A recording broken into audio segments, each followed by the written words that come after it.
वाना से खबरें, जहां थाना लंगराना की हदूद चक नंबर 200 नसराना में फसल उजाड़ने पर लड़ाई झगड़े का वाक़या सामने आया है। दो ग्रुपों में जमीन उजाड़ने पर लड़ाई हुई, जिसमें मुतअद्दिद अफराद जख्मी हो गए। जख्मियों को रेस्क्यू ने THP अस्पताल मुंतकिल कर दिया, जबकि पुलिस ने भी तहकीकात शुरू कर दी। अहम खबर आपको दे रहे हैं भाना से, जहां थाना लंगराना की हदूद चक 200 नसराना में फसल उजाड़ने पर लड़ाई झगड़े का वाक़या सामने आया है। दो ग्रुपों में जमीन उजाड़ने पर लड़ाई हुई, जिसमें मुतअद्दिद अफराद जख्मी हो गए। जख्मी को रेस्क्यू ने THP अस्पताल मुंतकिल कर दिया।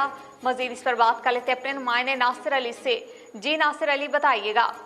जी बिल्कुल, थाना लंगराना की हदूद चक 200 नसराना में फसल उजाड़ने पर लड़ाई झगड़े का वाक़या सामने आया है। मेहनत कश मनसबदार ने अरशद, बशारत, अख्तर, अब्बास, आतिफ वगैरह को फसल उजाड़ने से रोका, जिस पर इल्जाम अलैहान ने मनसब अजहर, हाकनीवाल, मुनव्वर, बीबी, आसिया वगैरह पर डंडों सोटों से तशद्दुद किया। इस हवाले से मनसबदार का कहना था कि इल्जाम अलैहान हमारी फसलों में जानवर छोड़कर उजाड़ा करते हैं, जिससे मना किया। जख्मियों को 1122 के जरिए THP भाना मुंतकिल किया गया। मनसबदार ने DPO चिन्योट से अपील की है कि नोटिस लेकर बाअसर अफराद के खिलाफ कार्रवाई का हुक्म दें। जी बहुत शुक्रिया नासिर अली, आप हम तफसीलात दे रहे थे। फूलनगर